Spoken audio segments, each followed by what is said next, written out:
anniversary is right around the corner. It's on the 24th of November and we'll be completing 4 years.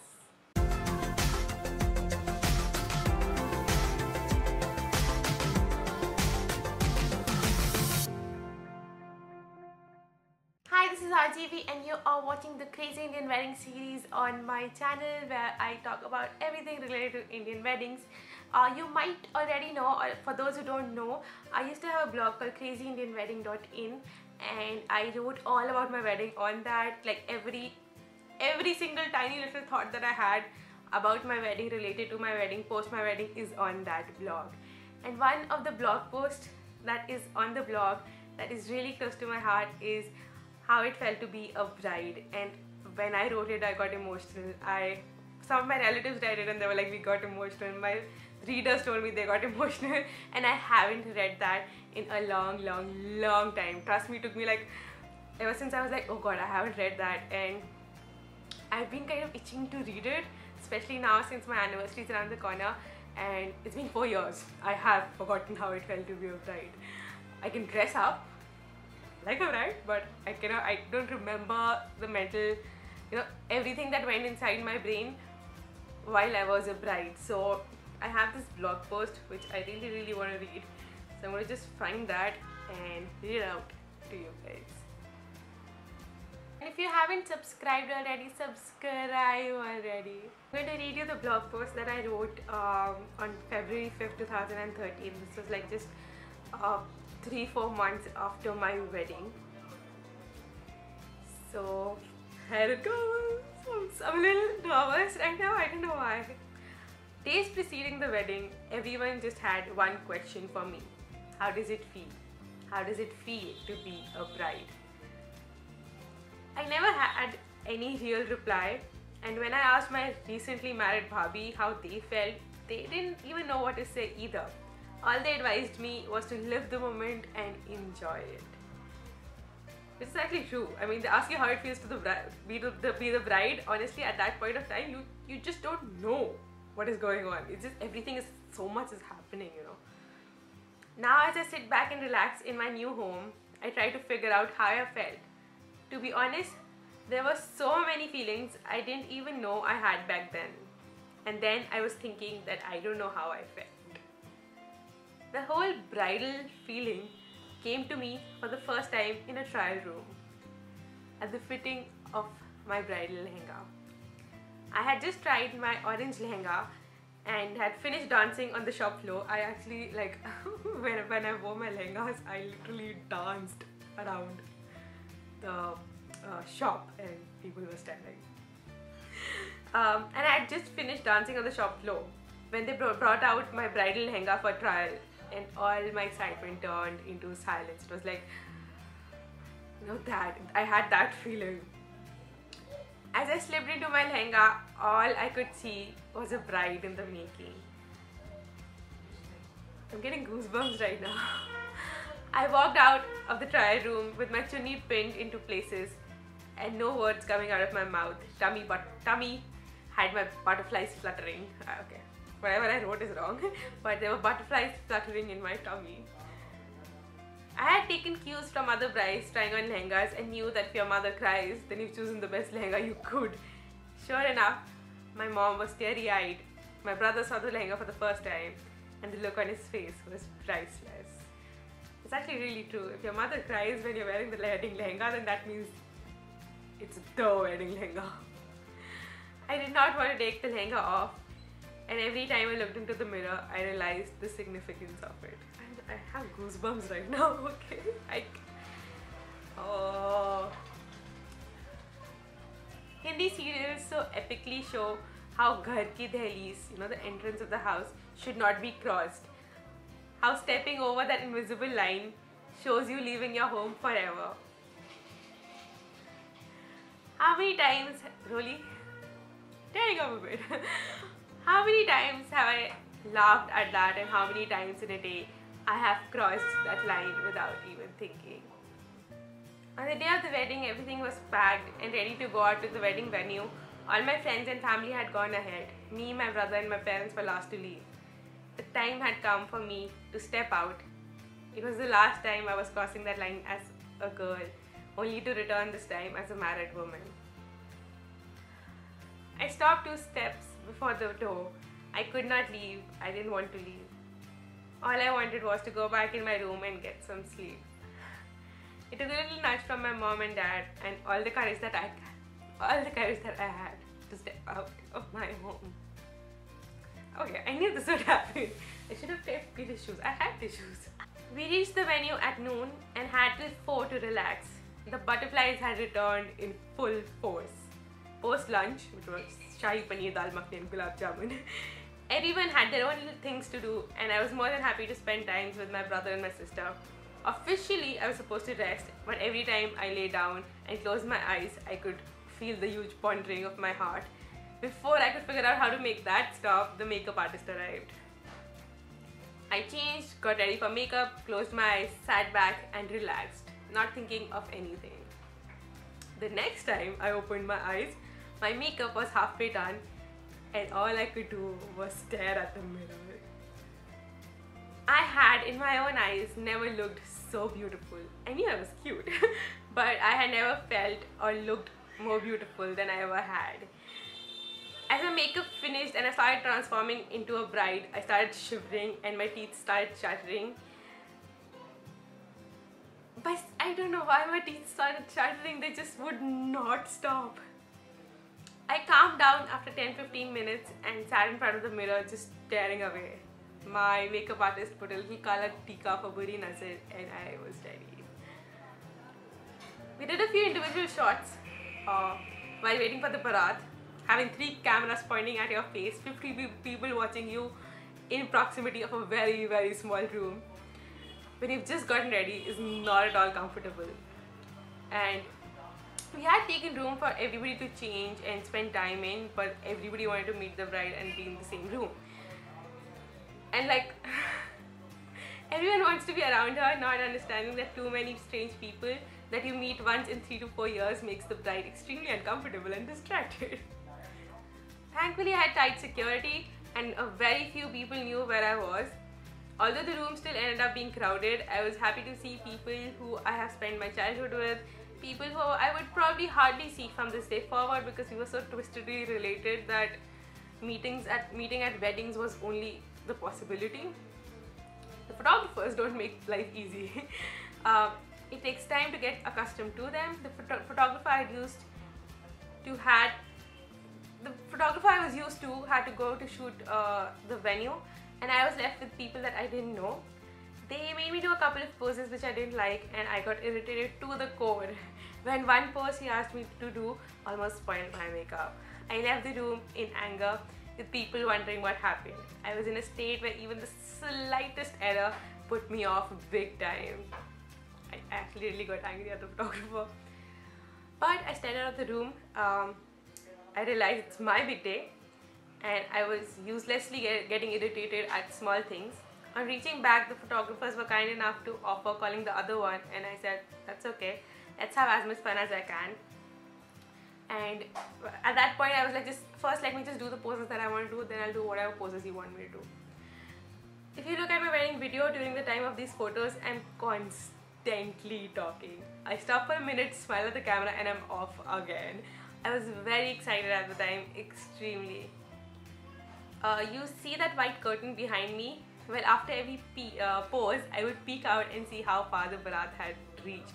I could actually see like the crackers from that window, so I could kind of make out where the crackers were and where the barat was and how far away it's from the venue. So I was just continuously checking that.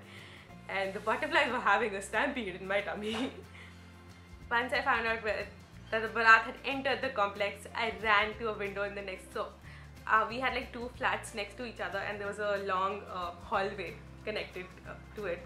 And I was looking at the window, I just saw the barat entered the venue.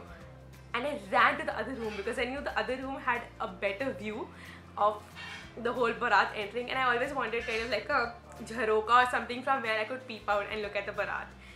So the one problem that happened was I didn't tell anybody why I was running. So I saw the barat enter, everybody is seeing the barat enter, and I just run, and everybody's like, shit, what happened? And all my friends and sisters, like 15 girls are running after me. and we go to the other flat, and the other flat is pitch dark, okay, because everybody was in the flat that I was in, so the lights were off in the other flat. So 15 beautifully dressed girl and one bride goes rushing into a dark flat. Like, imagine the scene. I wish we had video of that, or somebody had clicked a picture, but we didn't. So we rushed to the flat, and yeah, it was a semicircular balcony covered with jharoka, so nobody could see us from outside, but we could see everything. I stood there with all my friends and sister, the whole bridal party. It was like a classic scene of an old Hindi movie. That was like, I think that is one of the best parts of my wedding. I love it. It's not, I think I have like one picture clicked off a phone with a really bad flash, but that's probably the only memory that, like physical memory that I have of it. Otherwise, everything is up here. When the barat entered, all we could see was the family dancing, not the boy or the rat. I kept on looking at the gate trying to figure out where he is. I could see everyone but him. Like the barat was really huge, okay? There was like just people coming and coming and coming, and I just could not see where my husband, not then husband, but my husband was. I kept on looking at the gate trying to figure out where he is. I could see everyone but him, and once his rat, so he came in a rat, okay? Once his rat entered, so started my friend's hootings. I say that I saw the whole barat, when in truth I had eyes only for him. Oh. Little cringy there. When my brother came to lift him off, the brothers are supposed to carry the groom off from the rat to the stage. There was some confusion. My brothers kept standing and the boy kept sitting, and we were like in the balcony, all of us girls were like, pick him up, pick him up, pick him up. Obviously nobody could hear us, but we were like, pick him, pick him, pick him. And when they finally did, all I could think of was this was the moment my brothers had been waiting for since they were kids. Ever since they knew about this ritual, I knew that they had like brothers have hardly any role in the wedding. This is literally the only role they have in the wedding. So with teary eyes, I ran back to the original flat, the original room, knowing my call is about to come, and ruining my makeup at this point would be disastrous. But there was a tiny problem. I had to go to the washroom. With the help of two friends and a face full of embarrassment, we finally managed the impossible with uncontrolled laughter. I put that online. Roli, you just put that online. You put it online again. Brilliant work. My brothers arrived to call on me just as we had finished refluffing my lehenga. Laughter turned into pure panic, and I asked for 5 more minutes. But being a punctual family, I knew I wouldn't be given any. Taking a deep breath, I walked on and sat in the car which would take me to the main gate. Having just my brothers and my sister in the car with me gave me an opportunity to ask one last time, movie chalna hai? I still don't know if I said that out of fear or just as a joke, or maybe both. I actually genuinely was like, please somebody take me away from her.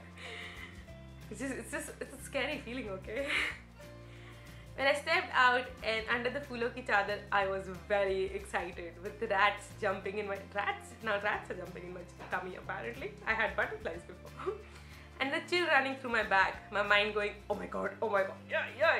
On the exterior, I was pretty chilled out and was continuously talking. I think, like, when I get nervous, I think I continuously talk, because on my wedding day, oh my god, I talked so much.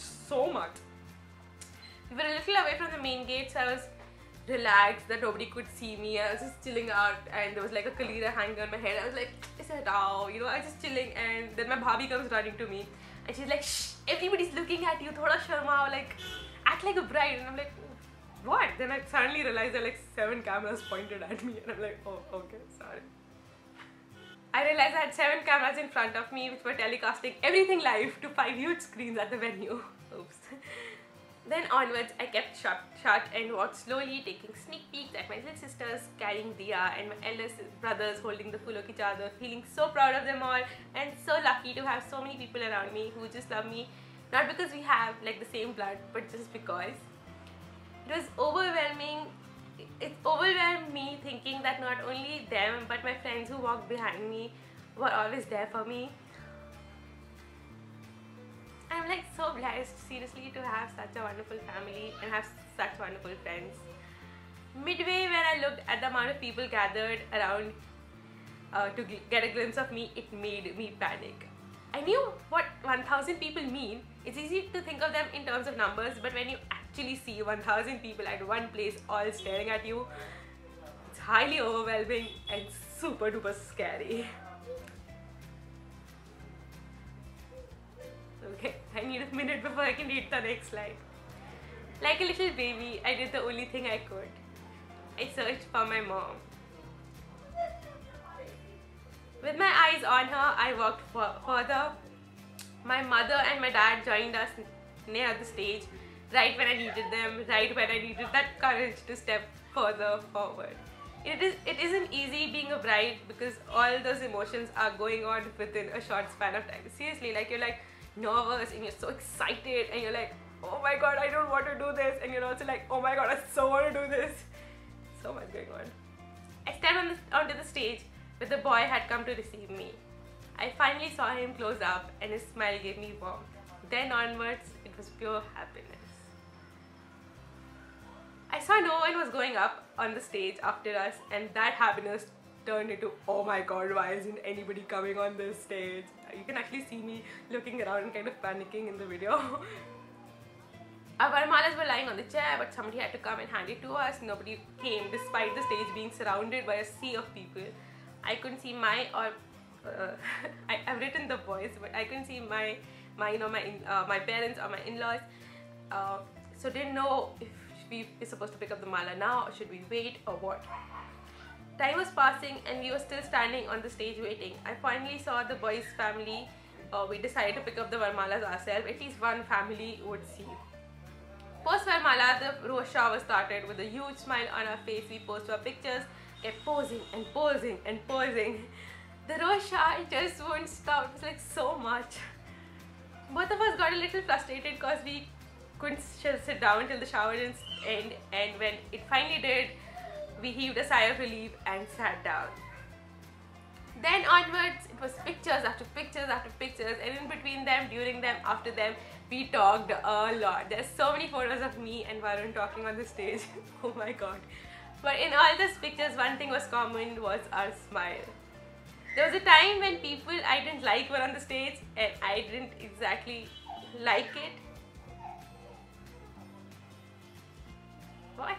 There were times when people I didn't like were on the stage and I didn't like it. Times when people would start chatting on the stage among themselves, not realizing where they were. And there were times when people just wanted to get pictures clicked without even introducing themselves. And what did I do during that time when I wasn't talking to the boy? Okay, so sorry, I don't know what I wrote. So, you know, there is like so many people that come to your weddings, and half the people you don't even know because they're like your parents' friends or friends of a friends or just somebody randomly. So most of them never even introduce themselves to the bride and groom because they're like, I don't know why they don't. So they just come, get a picture clicked and leave because it's like an attendance that's supposed to happen.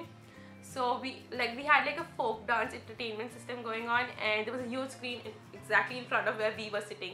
So that was telecasted live. So on those screens. So I would just I would look at the screen. I was enjoying the whole show and I was just smiling because I knew my job was to only smile. So that is exactly what I was doing.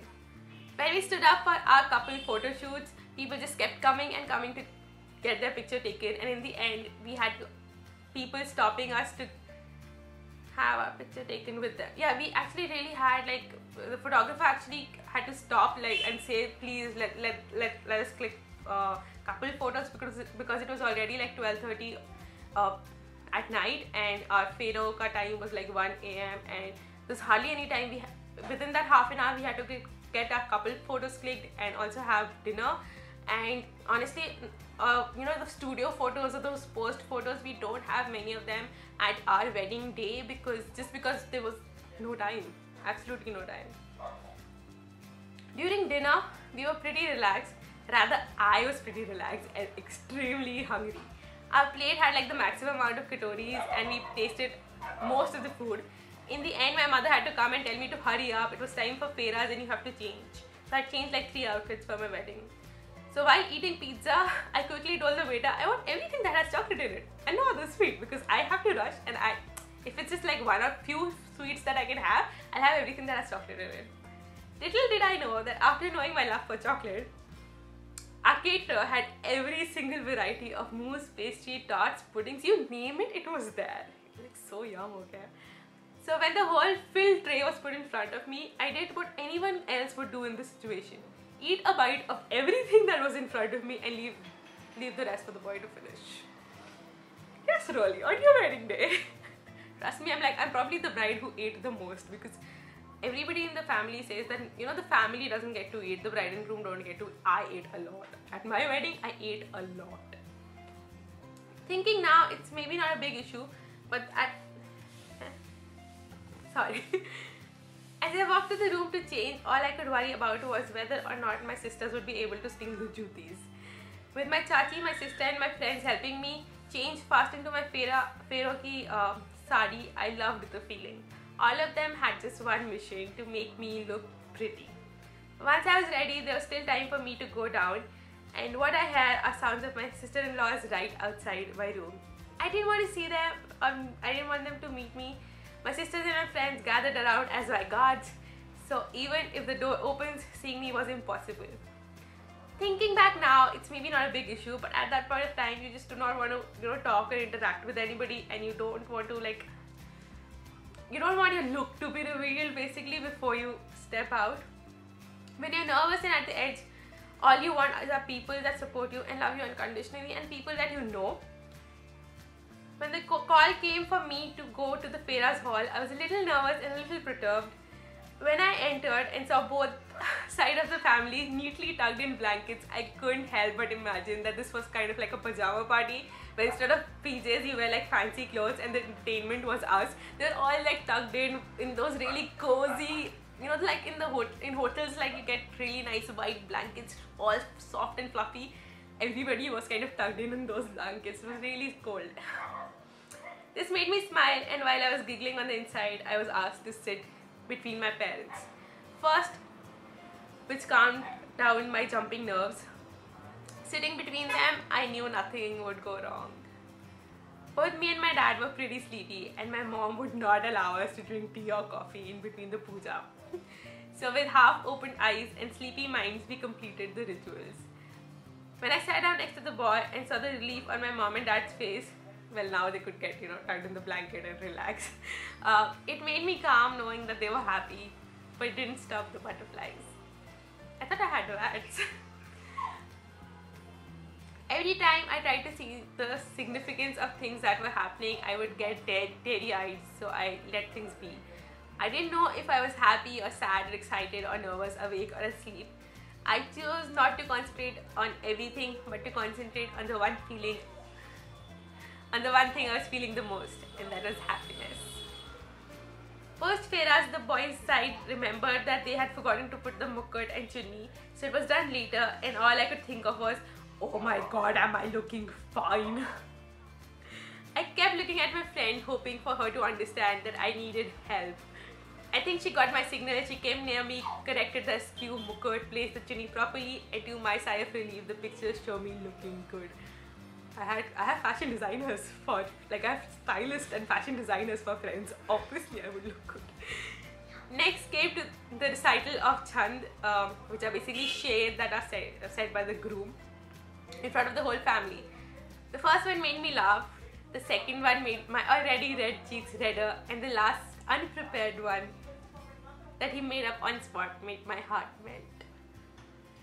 We sat down for Bead Bona, where all the married couples gather around the newlyweds and drop seeds and little water around them, circling them 7 times. This is in fact the favorite part of, for me it's like the favorite part of the weddings, because all the couples are kind of blessing the new couple. That is like the one part of the wedding that I really love. I was super excited while this happened, practically at the edge of my seat. Post that was my time to go and get changed before Vidai. It was much harder to control my tears while I was changing into my sari with the help of my chachi and my mother. I remember trying to distract myself by asking all sorts of weird questions, fake worrying about the shagun my sisters would ask for in return of the jyotis, instructing everyone to take care of my bridal lehenga, which I would be picking up later. As I walked out of As I walked out, changed for Vidai, a strange silence took over. Post a few more rituals, the time had finally come for me to toss the rice back to my mother, trying to remember how this is significant of a girl leaving prosperity behind and walking to her future. I took the rice from my brother, tossed it back to my mom. Well, I only wish this would have happened. I had 4 chilies on me. Instead of throwing it back to my mom, I ended up throwing it on my own head. Both Varun and my brother were laughing so much when this happened. Thankfully, not a lot of people were there. Like, people joined in after this happened. So not a lot of people saw it, but we were really laughing. That moment did lighten the mood for a bit, but what followed were hugs and cries. That moment did lighten the mood for a bit, but what followed was hugs and tears. I had asked for a traditional Bollywood wedding, and I did get an old Bollywood teary goodbye. My brother just wouldn't let me go. My dad cried for the first time in my life. My mom hugged me as hard as she could. My childhood friends, sister, extended family all had tears. At that moment, all I felt was deep sadness and anger because the cameraman was continuously clicking pictures and I needed privacy. When I sat down in the car, I just wanted it to drive fast to my home. My childhood home, not that of the boy. So how did I control my tears? Well, after traveling for a bit, I realized nobody's going to drive me home. And with us living so near, I could always visit whenever I wanted. Plus, I figured there'll be a lot of people waiting for us at the boys' home and the mascara running down the cheek doesn't make a good impression. So that was how it felt to be a bride. If you are married, then please comment down below how it felt to be a bride. How did it feel to be a bride? Comment that down below. If you're a bride right now, if you're about to get married, comment down below what is the one feeling that you're feeling right now. Anyways, I will see you guys again. If you haven't subscribed already, subscribe already. Bye!